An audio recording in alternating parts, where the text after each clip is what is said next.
Good morning and welcome. It's Gilly Cube. I'm here on the Sunshine Coast in Queensland, Australia.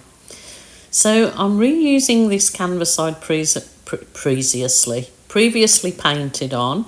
I've brushed it, as you see, and it sort of gives a really nice, like, evening over the ocean effect I'm seeing there. I don't know if that's just me or it's truly there. But it was almost, the canvas was almost dry when I'm doing these next little embellishments on it. And all of these embellishments were used with mostly leftover paint. So trying to use up any leftovers there to create like a tropical effect with that brush background. And I can almost see into that, the purple, like such a lovely, I can see a lovely evening scene. So tell me what you see. So that is just a little bit of leftover Montmartre pouring paint. So it's already mixed in those little containers that I'd used for a previous pour. So I'm going to keep this simplistic but with a twist. So just laying some colours in those little puddles. Now that one is the Boom Gel Stain, and that was the deep purple. It's, so I've sort of got everything in here, different paint brands being used. So you'll see this develop, and with a little bit of an exciting twist, and let's get to it. Instead of me blowing those kisses out or doing anything else with them, I'm just completely kissing the balloon into them and using the paint that's collected on the balloon. Losing my voice a bit today, don't know what's going on.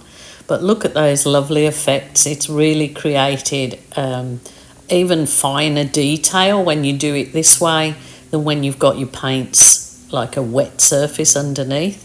It really comes out with detail.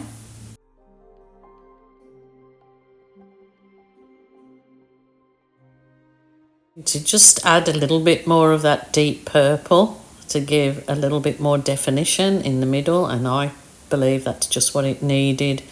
So this is very simplistic. Can do it with family, friends. You do not have to have any artist skills. This one is very simple because it's almost just a dryish paint, you haven't got to control all the fluid acrylic. So this one's simple balloon kiss technique.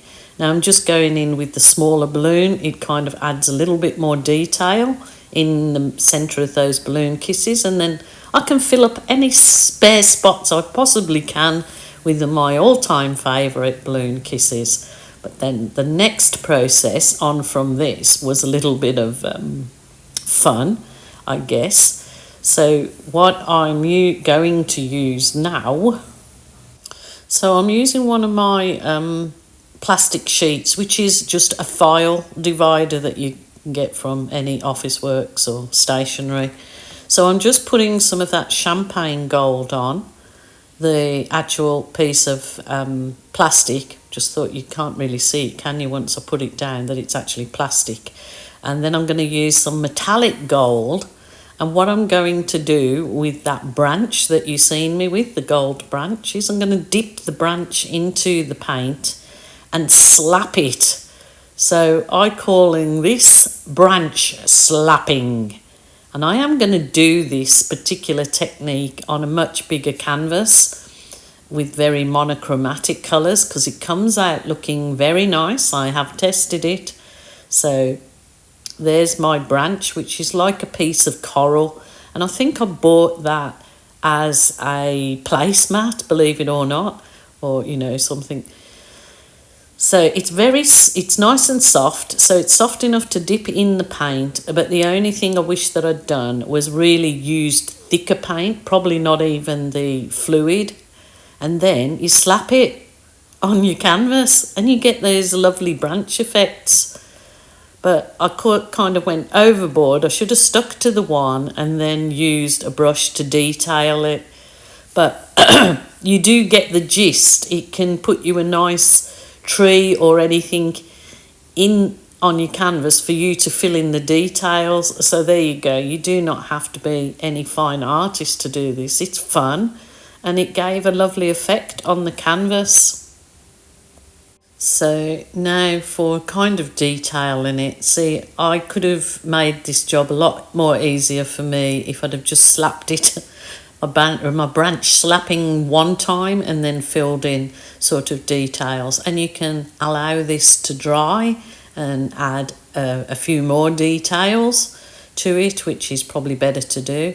I am just literally adding those little balloon kisses in there to sort of so it doesn't look so blobby, but you do get the gist, and I will be doing other pieces showing you kind of a better example than this. So yeah, you could have it that way, you could have it the other way, any which way you choose. But I thought this was a bit of fun. I really enjoyed my time in the art room doing this, and I thought you might like to see it too. I did get a my gold Montmartre paint and try and do a few further details. That was just using a chopstick and dipping it in the metallic gold and just adding some little dots. You could do this on anything that you were painting to just embellish, I guess. It certainly didn't need it, but I was enjoying doing it, and to me this is what it's all about, is basically art therapy. It doesn't matter who you are, we all need some either time alone or time with friends or our children or grandchildren to do something fun, and this is a very easy art project at any art level. So I was just giving you a few ideas. I'd love to hear what you think about it, and yeah, that's me. Wait on for the dried photos. It did look really lovely finished, and just a coat of gloss over it. So my lovelies, I will be back soon, and I'd love to always remind you, if you're feeling sad, lonely or depressed, please ring a family member or a friend. Do not suffer in silence. There is always somebody there to give you a helping hand. All right, bye for now.